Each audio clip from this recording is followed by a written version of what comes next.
juga hadir Pak Dirjennya dan Prof dari UGJ itu yang bahasa Indonesia.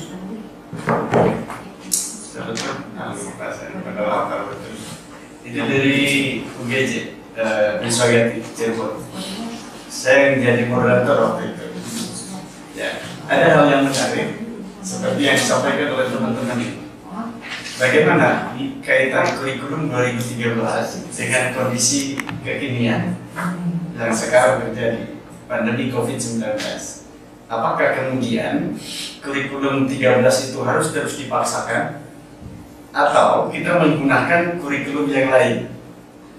Tetapi sebelum saya ingin kupas ini, teman-teman jangan a priori dengan perubahan, ya, karena sejatinya kalau boleh saya katakan di dunia ini tidak ada yang abadi kecuali perubahan, iya. Maka pada mindset kita jangan kemudian kok ganti menteri, ganti kurikulum gitu, ya, ganti kebijakan. Karena persoalannya begini Pak, kurikulum itu miniatur dari kondisi masyarakat yang sesungguhnya yang terjadi.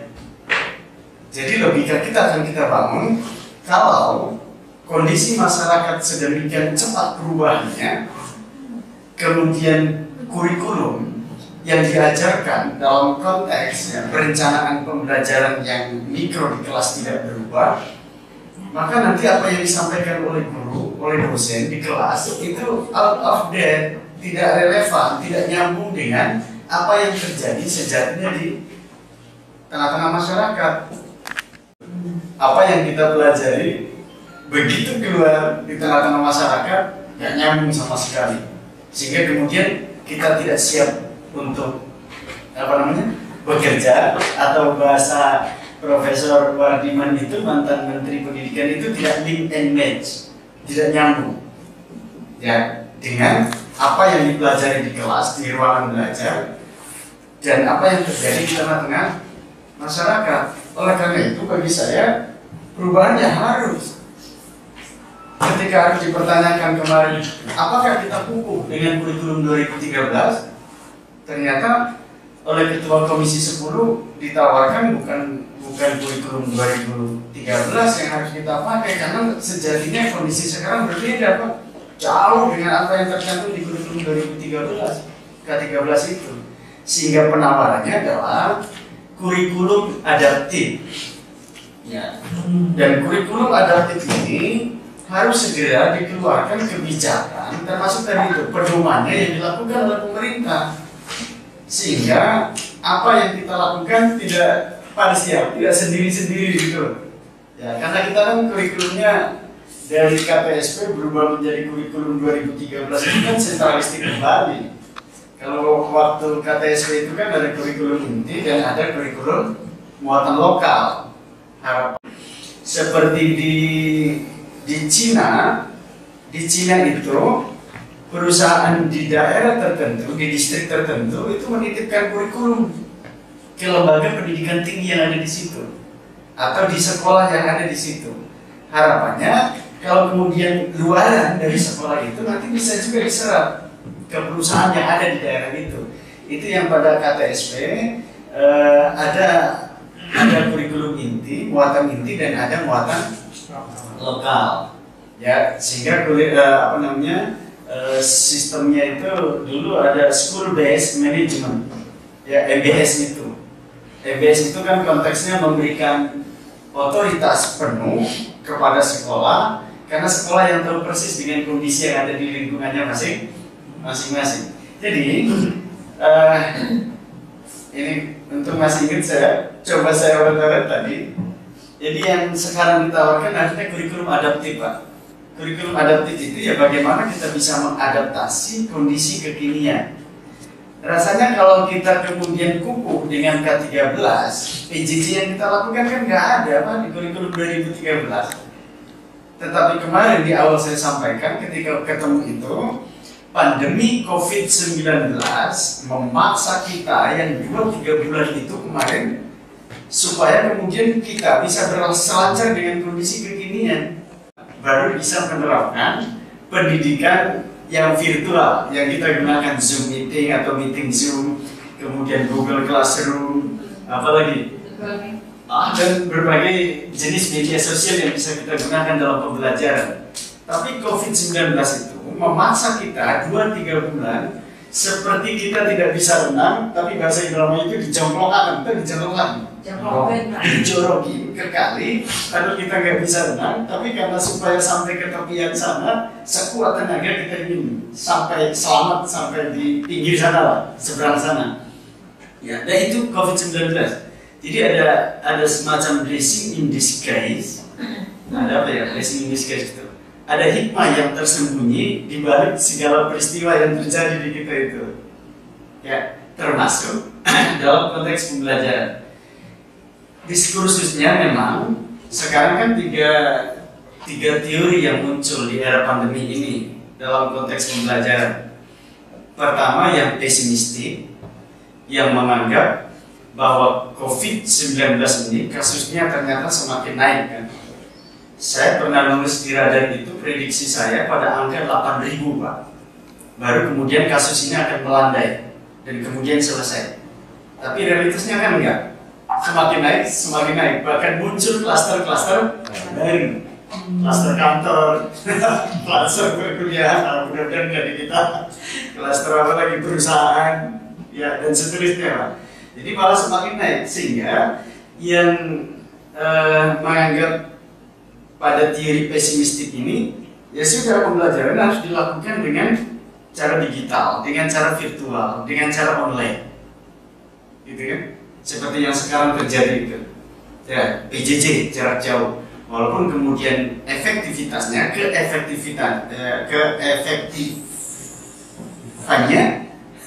perlu juga kemudian dievaluasi maksud saya, ya dengan karena tugas jam pertama belum selesai. Kemudian muncul tugas yang kedua, sementara dia tipenya introvert yang tertutup, tidak bisa untuk berbagi persoalan dengan ibunya. Jadi terlalu berat beban yang diterima, anaknya pendiam, akhirnya bunuh diri kan? Karena bebannya terlalu berat. Tugas jam pertama belum selesai, tugas kedua sudah datang lagi menyusul, dan tugas berikutnya menyusul. Ada orang tua yang terpaksa mencuri HP karena dia tidak bisa memfasilitasi anaknya untuk beli HP, gadget dan lain-lain ya, untuk supaya bisa belajar secara virtual. Atau dalam konteks yang berbeda tadi itu, sinyal tidak semua ada rata di kita ini. Di Kalimantan itu kan ada yang sampai bawa-bawa laptop kan, naik cari-cari sinyalnya nggak ketemu, bisa aja dijatuh dari jurang kan, bahaya juga. Tidak semua orang punya kuota yang sangat terbatas. Kebijakan sekarang pemerintah untuk memberikan bantuan kuota itu kan sangat, ya kalau dikatakan apa namanya paradigmanya di Malaysia kita terlambat. Saya sudah buat komparasi kebijakan pendidikan di era pandemi, kasus di Indonesia, kemudian Malaysia dan Mesir. Di Radar itu juga sudah pernah dimuat tulisan saya. Malaysia tetangga kita itu sudah sangat luar biasa ketika ada kasus pandemi itu, bantuan laptop, bantuan kuota itu dari awal Pak sudah dengan segera gitu, antisipatif betul pemerintahnya melakukan kebijakan yang mendukung dunia pendidikan. Jadi negara itu hadir betul dalam situasi yang seperti itu. Di kita kan ya baru sekarang kan ada bantuan untuk dosen, ada bantuan untuk guru, kuota itu kan termasuk saudara ya. Jadi kemudian yang kedua yang optimistik dari pesimistik teorinya, yang kedua optimistik. Yang optimistik itu tetaplah dilakukan tatap muka gitu perkuliahannya, pembelajarannya, tetapi tetap menggunakan protokol kesehatan, jaga betul gitu 3M-nya. Apa itu 3M itu? Memakai masker, mencuci tangan, dan menjaga jarak. Jadi protokol kesehatannya dijaga betul gitu. Ya walaupun kemudian tatap muka, tapi ini juga kan berpengaruh pada aspek-aspek beberapa shift karena siswanya cukup banyak dan pembatasan orang bergerombol itu kumpul itu kan tidak terlalu banyak, tidak boleh kan, nanti ketahuan juga akan melanggar undang-undang tentang kesehatan itu juga berbahaya. Nah kemudian yang ketiga ini yang kemudian sering dilakukan oleh kita. Kalau saya memberikan kuliah di tempat lain, kampus yang brandingnya virtual, apa namanya digital, itu 3:1. 3:1 itu 1 kali tatap muka, 3 kali virtual online. Jadi sebulan itu ketemu sekali di perguruan tinggi lain itu saya ngajar itu 3:1. 1 itu untuk konfirmasi, 1 itu untuk penjelasan dari seluruh kegiatan pembelajaran ketika dilakukan dengan virtual ini. Ini yang kemudian disebut dengan blended learning, pendekatan blended learning. Blended learning itu apa namanya? Teori yang mencoba untuk memoderasi, menggabungkan antara dua ekstrim yang berbeda tadi itu, antara yang pesimistik dan optimistik. Ya, jadi kita gunakan blended. Ya, kita juga ini kan blended. Beberapa kali kita virtual, online, sekarang kita tatap muka. Itu namanya blended learning, menggabungkan antara luring dan daring, antara tatap muka dengan virtual online. Nah ini yang terjadi. Nah persoalannya, apakah kemudian fasilitas-fasilitas tadi itu bisa dipenuhi oleh pemerintah dengan menghadapi perubahan yang sedemikian cepat itu? Sekarang ini perubahannya tidak linear, Pak. Perubahannya itu lompat-lompat gitu. Jadi nggak bisa diprediksi. Siapa yang bisa memprediksi kan ketika terjadi pandemi COVID-19 dampaknya sedemikian luar biasa dalam dunia pendidikan kita. Nah kalau kemudian mindset gurunya masih mindset seperti lagu aku masih seperti yang dulu kan susah. Ya nggak mau berubah gitu mindsetnya dengan menghadapi perubahan yang sedemikian cepat ini, ya ada dunia pendidikan kita akan ketinggalan, out of date. Belum lagi skill guru juga tidak semuanya mampu, Pak, untuk mengadaptasi perkembangan di era teknologi abad 21 ini. Saya kok rasanya miris meminjam bahasa Profesor Anies itu. Prof. Anies kan pernah mengatakan anak-anak kita itu, pelajar kita, peserta didik kita itu, adiknya suruh di bawah, apa namanya, tidur berbaring dan telentang, lalu kakaknya dari buk itu, tahu buk ya, yang biasa untuk duduk dengan santai di rumah itu di depan, itu mau loncat langsung pakai gini kan, begitu loncat, kalau iya, udah bisa muntah darah itu, karena yang dia lihat, dia konsumsi tiap hari kan itu. Itu yang saya maksud kemudian jangan memonsterkan anak. Kalau kemudian yang dilihat oleh anak adalah fragmentasi tindakan korupsi yang dilakukan oleh para pemimpin kita di televisi, di berita-berita, jangan sampai kemudian anak-anak kita juga ke depan seperti itu untuk meraih jabatan, dia tanpa menghiraukan dengan menyakiti orang, bahkan kemudian bila perlu sikut sana sini, kan injak sana sini, hanya untuk sebuah jabatan. Kalau ini yang dilakukan, luaran lembaga pendidikan kita akan menghasilkan monster-monster baru yang sangat menakutkan wajah generasi kita ke depan. Nah, hal-hal semacam ini saya kira perlu diantisipasi, Pak, oleh pemerintah melalui kurikulum. Saya kok rasanya miris, Pak, mohon maaf ini, kalau bahasanya Ki Hajar Dewantoro kan harus ada sinergitas antara pendidikan di rumah, informal, formal di sekolah, dan non formal di tengah-tengah masyarakat. Anak sekolah berapa jam sih di sekolahan? Paling 5-7 jam kan? Tapi yang banyak itu kan sisanya di tengah-tengah masyarakat dan di tengah-tengah keluarganya masing-masing. Kalau tidak bersinergi semacam itu, gagallah kita mengawal moral anak. Karena pendidikan itu sejatinya kan tidak hanya mencerdaskan anak, tapi di atas ilmu ada moral, ada etik, ada karakter yang harus terus kita bangun. Ya, saya rasanya miris, Pak. Kalau ini konteks drama ini ya, kalau ada sekarang lagi musim hajatan, pasti itu ada diiring-iring tuh. Kalau sunatan itu pakai kuda Depok, Pak, ada kuda Depok ya. Kuda Depok itu naik, pasti ada yang joget, Pak. Ada yang Lalu anak-anak sekolah lihat itu apa yang difragmentasikan masyarakat lewat Pemuda Depok itu. Lalu kemudian anak bertanya, sejatinya siapa yang benar? Guru saya yang menyampaikan homework itu haram di kelas, atau masyarakat yang mengajarkan homework nggak ada masalah? Kalau temuannya benar, akan menenteramkan dari sisi psikologis anak. Tapi kalau jawabannya salah, terjadi konflik psikologis itu berbahaya. Kalau dia kemudian mengatakan, oh nggak masalah, homework itu nggak masalah, buktinya itu jadi fragmentasikan terus oleh masyarakat. Jadi kalau begitu kan berbahaya pada temuannya gitu, jawabannya yang dilakukan. Sehingga kalau saya harus balik lagi, maka begini nih, paling tidak orientasi pendidikannya begini.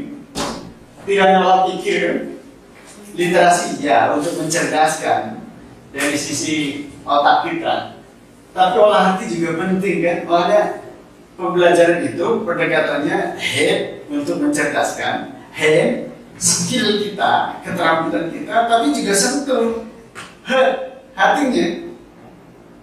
Ya, supaya kemudian di luar dari lembaga pendidikan kita itu punya hati gitu.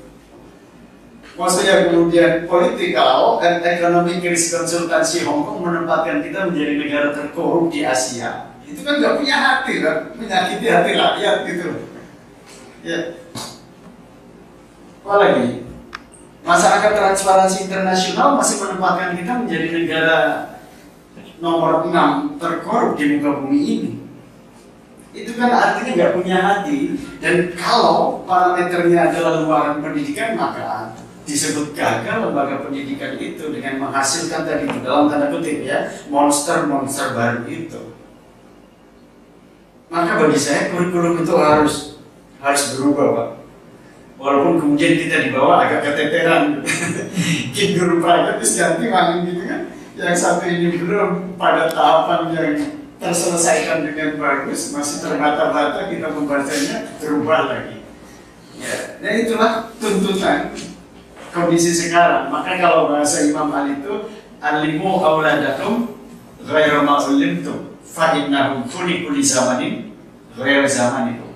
Didiklah anak-anakmu tidak seperti ketika kamu dididik dahulu. Ya, karena anak-anakmu dipersiapkan untuk zamannya yang berbeda dengan zaman kamu. Maka bahasa Umar bin Khattab itu anak-anakmu sejatinya bukan anakmu, tapi anak zamannya. Tapi gitu. Jadi kalau anak-anak kita sekarang tidak bisa akses teknologi, tidak ketinggalan gitu. Ya, kalau yang ditemukan adalah sesuatu hal yang benar. Karena pada anak itu, apa yang dia minta ke ibu bapaknya belum tentu dikabulkan. Benar nggak? Sangat benar, Pak.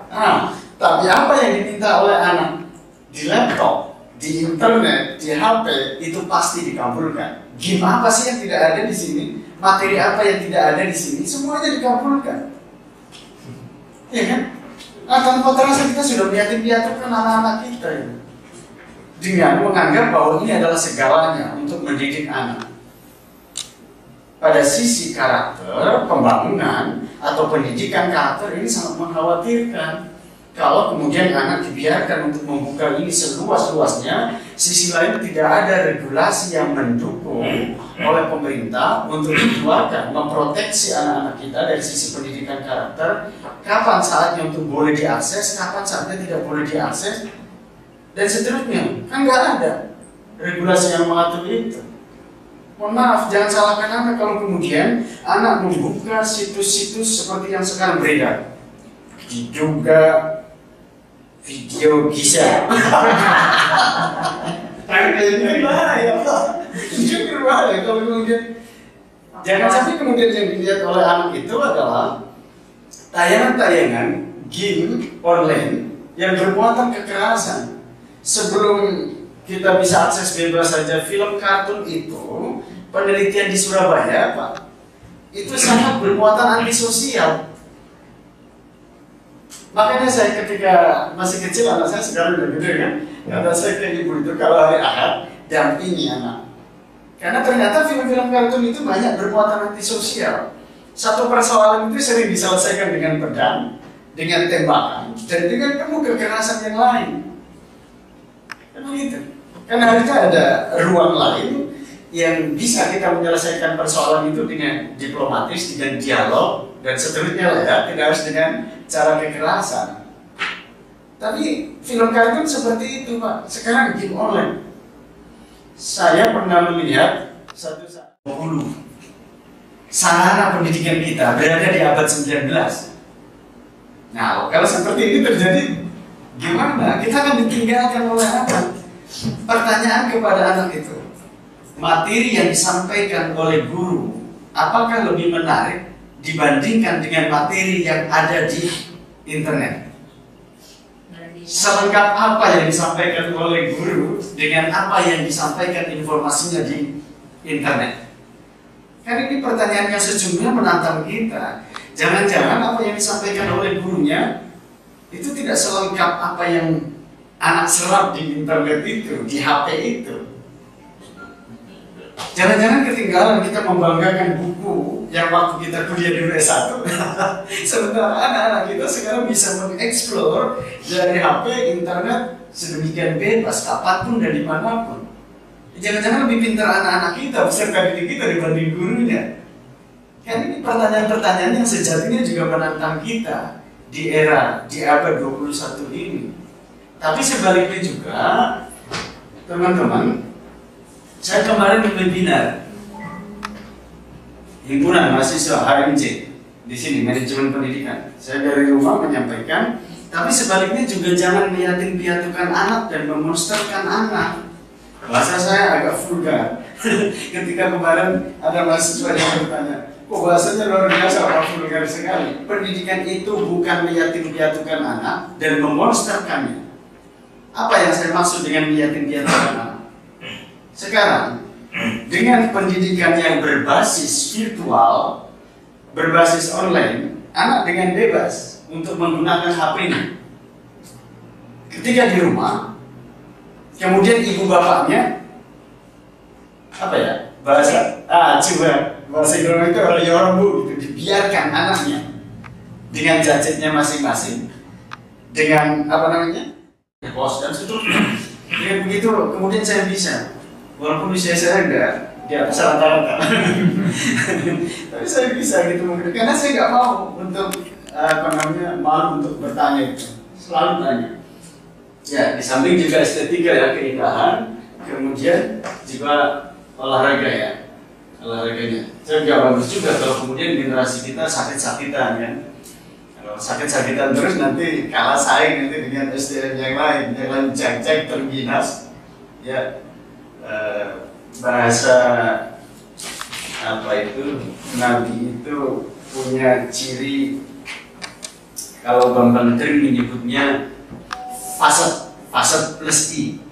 Fasad itu kan terginas, nggak lentur gitu ya, cekatan gitu. Plus i, istiqomah, dan itu kan harus ada kinestetik. Jadi kemarin saya sampaikan penemuan kecerdasan multiple intelligence, kecerdasan majemuk itu kan sejatinya kan begini, karena ada anak-anak yang dari sisi kecerdasannya dia hebat, potensinya, tapi juga ada yang dari sisi kinestetik, nakal, ditaruh di belakang ribut, di tengah ribut, di depan juga apalagi kan ganggu teman-temannya yang lain. Itu artinya anak itu tipe kinestetik. Ke depan boleh jadi guru olahraga, jadi petinju, jadi olahragawan, kan sukses juga dia. Jadi jangan diklaim anak hari itu.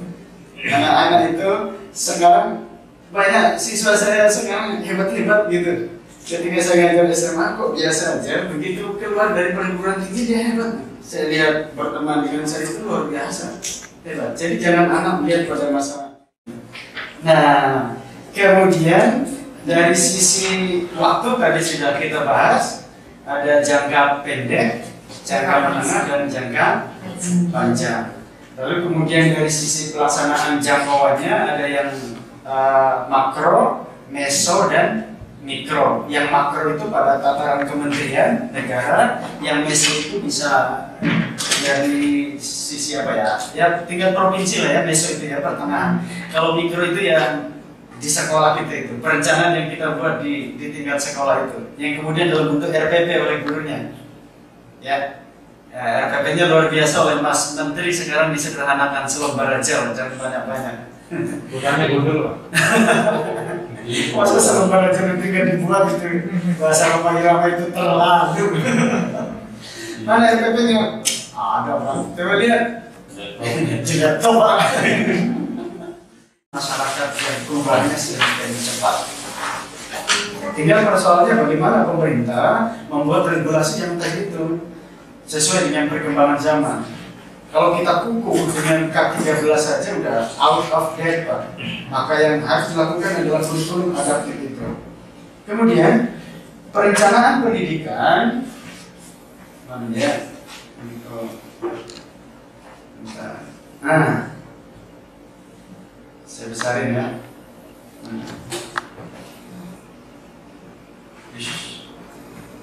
Oke. Kan? Jadi begini Pak, perencanaan itu bisa dilihat dari beberapa aspek ya. Dari sisi sifatnya tadi Pak Sam menyampaikan ada kuantitatif dan ada yang kualitatif. Kuantitatif itu yang menuntut dalam bentuk angka-angka gitu perencanaannya. Tapi kualitatif itu dari sisi mutu kan. Ya, makanya Anda juga bisa membuat penelitian bisa dalam bentuk kualitatif dan kuantitatif. Tapi juga bisa dunia pendidikan, anak disuruh untuk masuk ke sekolah dengan tatap muka seperti biasa. Ini yang kemudian menimbulkan protes juga dari Ikatan Dokter Anak. Mereka nggak mau anak dikorbankan hanya kepentingan untuk sekolah dengan tatap muka, tapi kemudian anak nanti terpapar semuanya. Kan bahaya itu, bahaya juga. Ya, jadi makanya kemarin KCD kalau wilayah Indramayu Majalengka itu KCD berapa? 9. KCD 9 berapa? Ya paling enggak katanya ya 2021 atau 22. Itu pun tergantung pada sikap kita menghadapi COVID-19 ini. Apakah kita disiplin betul dengan 3M-nya atau kita menganggap hal itu suatu hal yang biasa saja, gitu kan? Ya, lalu kemudian kasusnya selalu naik. Ya, di kecamatan saya sudah 3 puskesmas ditutup Pak, lockdown dari kemarin. Kemudian ke kecamatan lain, sampai ketika saya ingin menyampaikan materi tentang guru dan itu di satu puskesmas, Pak Dundur Pak, karena kita kemarin dari Bisweb. Kementerian Agama Kabupaten Indramayu kemarin ada kasus 1 di swab, akhirnya yang positif 10, tutup sekarang Kementerian Agamanya. Ya, jadi saya rasanya ketika ada yang mengatakan ini konspirasi juga sesuatu hal yang sulit untuk diterima. Gitu. Kemudian standar penilaiannya seperti apa, dan terakhir keterampilan dan sikap yang akan dituntut kepada anak dalam memenuhi kurikulum adaptif ini seperti apa. Jadi paling tidak ada 4 hal. Pertama standar isi, standar proses, standar penilaian, dan keterampilan serta sikap yang akan dituntut dalam kurikulum adaptif ini memerlukan panduan yang harus segera dikeluarkan oleh pemerintah. Karena kalau kita hanya kaku menghadapi kurikulum 2013, PJJ ini nggak ada di kurikulum 13 Pak, K13 itu. Belajar dari rumah itu nggak ada. Hanya kan? Tadi. Ya, saya biarin aja. Nanti kalau kemudian diberikan waktu untuk ngomong, bicara, ya saya sampaikan pembicaraan. Supaya kemudian tidak satu arah, sumber belajar itu monopoli guru tahu segalanya, kemudian menganggap siswa tidak tahu apa-apa. Sekarang semuanya serba kemudian itu kan serba semua arah gitu, tidak hanya 2 arah tapi multi arah. Dari manapun sumber belajar tidak hanya dari guru, kadang dari siswa, ya dari lingkungannya, bahkan sekarang yang tadi saya menyampaikan dari internet itu luar biasa materi. Apa sih yang nggak ada? Kalau mau main nakal kan nyusun tesis juga Bapak Ibu kan dari internet aja banyak. Tinggal klik ada semua. Ya, tapi nilainya rendah nanti. Kecuali footnote-nya buku Dr. Haji Mas Kikiburiat. Ya, nanti pembimbingnya saya, pengujinya saya. Kemudian kolaboratif itu kan kerjasama. Sekarang ini di awal ketika saya ketemu saya menyampaikan kemampuan seseorang sekarang bisa dikalahkan oleh jaringan networking seseorang. Ya, jadi sekarang tugas kita adalah buat networking sebanyak-banyaknya, sehebat-hebatnya, kolaborasi dengan yang lain. Ya, udah, Bapak cerdas tapi dewetan berani susah Pak, nggak akan berhasil. Sekarang bangun jaringan itu. Ya, saya punya ini punya kerjasama. Nah, dan kumpulan anu itu kemudian akan menjadi dasar kekuatannya. Bangun networking. Ya, jaringan sebanyak-banyaknya. Apalagi kalau kepala sekolah, kalau guru nggak punya networking, jaringan susah untuk memajukan sekolahnya. Kepala sekolah sekarang ini, Bu Ayi, temuan dari ICW di buku saya tentang kepemimpinan pendidikan, saya menyampaikan temuan ICW itu. Ya, ICW menyampaikan kepala yang tadi menyebut Jakarta dengan Papua, Cirebon dengan Cirebon juga tidak sama kualitas sekolahnya. Yang ketiga, infrastrukturnya sama dibangun dengan bagus, membuat aman orang tua melepaskan anaknya ke sekolah itu. Kasus Indramayu, ada satu sekolah yang kemudian anaknya tidak bisa diakomodir semuanya Pak, karena kesini dia bukan zonasinya, ke sana apalagi itu persoalan, sampai kemudian dari kementerian turun itu satu sekolah luarannya tidak bisa diakomodir, ya kemana-mana gitu. Ini karena persoalan zonasi ini. Jadi saya kira di kita ini lagi-lagi saya ketemu pertama dengan Bapak Ibu itu, kebijakan di kita dalam konteks perencanaan selalu terjebak pada 3 hal Pak. Pertama, elitis. Elitis itu karena kebijakan itu perencanaannya akan dibuat oleh orang-orang tertentu saja. Tidak bagaimana melibatkan masyarakat, misalnya diuji publik dulu lah gitu ya, di ranah opini kan gitu, supaya kemudian juga masyarakat bisa memberikan masukan-masukan. Kemarin kasus undang-undang tenaga kerja itu Omnibus Law. Itu kan persoalannya gitu kan, ya karena elitis ditentukan oleh orang-orang tertentu saja. Lalu yang kedua, instan itu apa ya? Ya serba cepat gitu, tidak berdasarkan kajian yang mendalam sampai ke akar-akarnya. Kira-kira persoalan ini akarnya apa sih? Mohon maaf, muncul SMK yang sangat banyak di Indonesia, tapi kan tidak dibarengi oleh pemerintah dengan membangun, mau dibawa kemana di luar dari SMK. Sehingga Gubernur Jawa Barat menyampaikan, Pak Ridwan Kamil itu menyampaikan, iya, dia inginnya selamat. Kira-kira dimutasi ke tempat yang basah gitu. Misalnya di PDAM kan air dulu basah. Di SMA yang bagus, di SMP yang bagus kan. Kalau ada pemerataan gitu kan, pemerataan kepala sekolah yang bagus itu harusnya ditaruh ke sekolah yang mohon maaf kurang bagus supaya bisa mewarnai di situ. Itu yang kemudian saya menulis zonasi. Bukan, yang kemudian viral itu saya nulis, mohon maaf bahasanya, momok itu bernama zonasi. Ya, lalu orang kemudian tidak mendiskusikan zonasinya, malah mendiskusikan momoknya. Saya nulis itu sampai di share kemana-mana di grup itu. Ya, Jepang itu tidak jadi persoalan Pak, zonasi itu. Tapi di kita kan jadi persoalan betul. Sampai yang Jakarta itu ramai, masih ramai. Kemarin penerimaan siswa baru itu kan, ada yang nongkrong terus di internetnya supaya jangan sampai kelewat gitu kan. Ya, aja di-delete dari belakang dan seterusnya. Ya, zonasi di Jepang itu tidak jadi masalah. Kenapa? Pertama, kualitas guru di semua sekolah di Jepang itu sama. Jadi kalau dimutasi kemana pun tidak akan masalah karena sama kualitasnya, standarnya sama, pembelajarannya, metodenya juga mereka dituntut pulang sampai malam gitu buat media pembelajaran itu sama standarnya di sana. Kepala sekolahnya juga sama standarnya. Ya, jadi kalaupun kemudian terjadi mutasi atau ada ini anak harus disekolahkan ke sekolah ini karena ada zonasi, orang tua nggak akan protes karena sama kualitas sekolahannya. Nah sekarang di Indonesia kan enggak, di kita ini tidak ada gap tapi genjol yang cukup jauh. Bahkan yang pro terhadap kebijakan yang lama bukan pada kebijakan yang baru dengan menghilangkan status sekolah favorit. Ketika ada zonasi sudah buru-buru mengatakan innalillahi wa inna ilaihi raji'un, karena ada anak yang potensial yang bagus, dia ingin sekolah di sekolah yang bagus yang favorit, tapi dia tidak bisa masuk hanya karena terkendala jarak zona. Itu menghadapi itu kasusnya ini kan sedemikian mendadak yang kalau kita nggak siap gagap menghadapi itu semua, gagal dunia pendidikan kita kan. Ya, oke.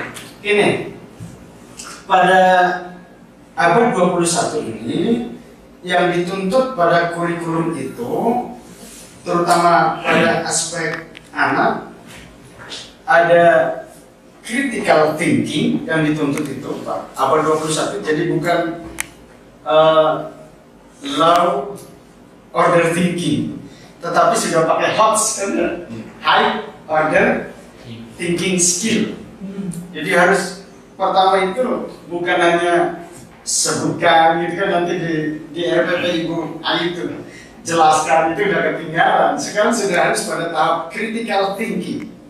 Anak bisa berpikir kritis terhadap persoalan yang dihadapi, yang dipelajari di kelas itu. Jadi sudah pada taksonomi belumnya dari aspek pengetahuan pada aspek yang paling tinggi, Pak, critical thinking. Ya, jadi sekarang ya bagaimana pertanyaan itu menuntut anak kritis terhadap apa yang dipelajari di kelas.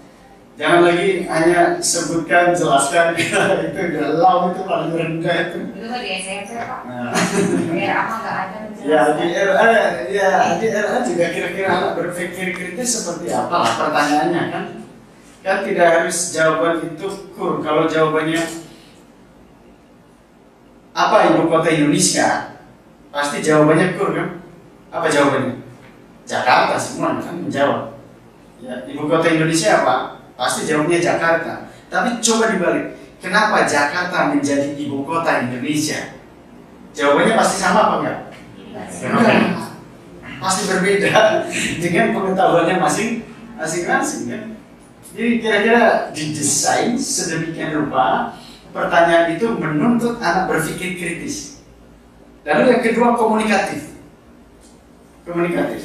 Jadi coba bahasanya Profesor Adis lagi-lagi, karena sebelum pandemi saya baca PowerPoint beliau tentang pendidikan di Jakarta, itu bicara tentang pendidikan di era 4.0 dan abad 21. Ya, beliau mengatakan kita memang sepakat memasuki era 4.0, tapi realitasnya kita berada di 1.0, guru-guru Indonesia itu. Ya, makanya tadi di awal saya biarin aja udah besok. Kurikulum kita harus kurikulum adaptif, Pak. Dan ini menuntut pemerintah paling tidak membuat panduan dari sisi standar isi. Ada 4 lah paling tidak yang saya orek itu. Pertama standar isi, mata pelajarannya, KD-nya jangan terlalu banyak karena jam kita kan dibatasi kan. Ya tadi itu kalau siswanya terlalu banyak kan harus 2 shift atau 3 shift kan. Ya, kemudian yang kedua standar prosesnya seperti apa, perkuliahannya, pembelajarannya seperti apa.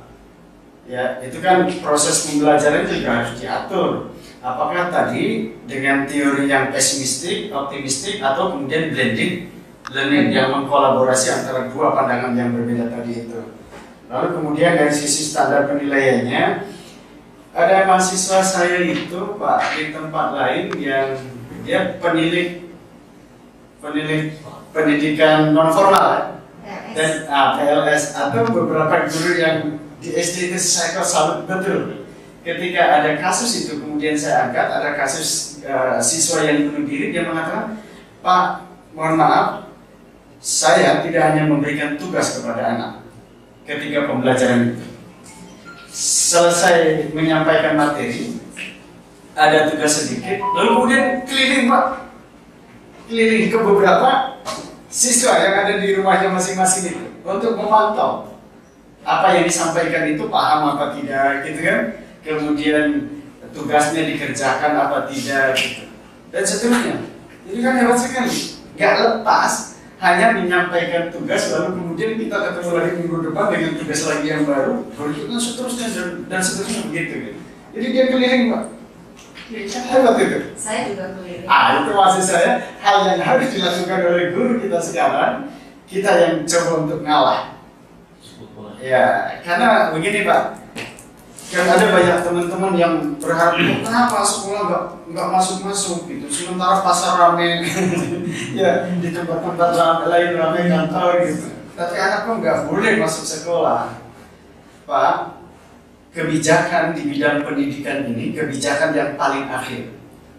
Kenapa sektor ekonomi yang didahulukan? Karena kita cukup berat menghadapi beban perekonomian kita menghadapi pandemi ini, di era pandemi ini. Pengangguran terbesar di Jawa Barat adalah lulusan SMK. Kenapa?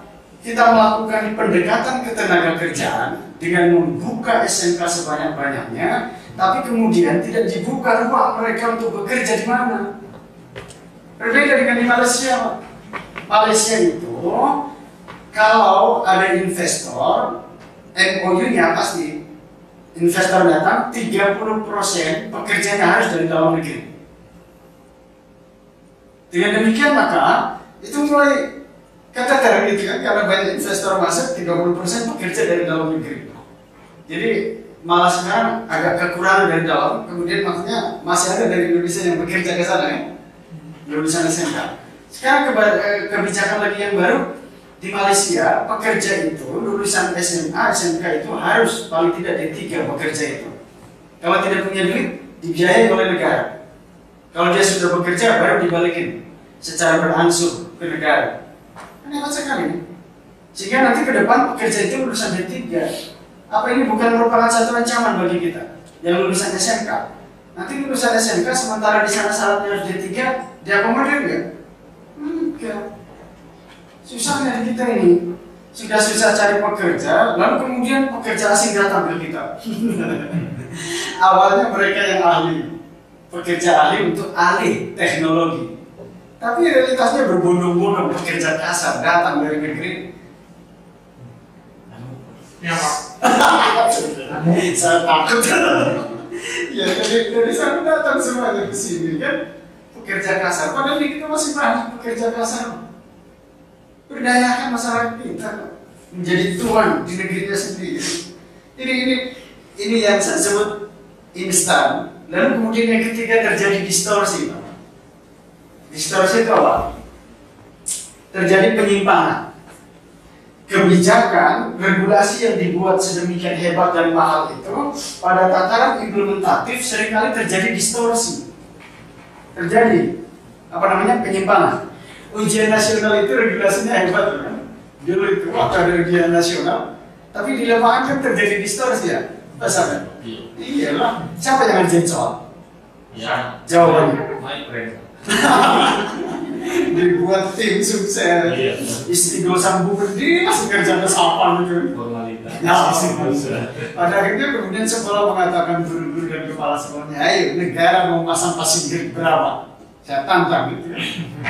Bahkan ada yang fisikanya 100 Pak. Kimianya 100. Ini yang saya maksud dengan distorsi itu. Ya, selalu saja terjadi begitu, distorsi yang begitu di kita ini. Jadi 3 jebakan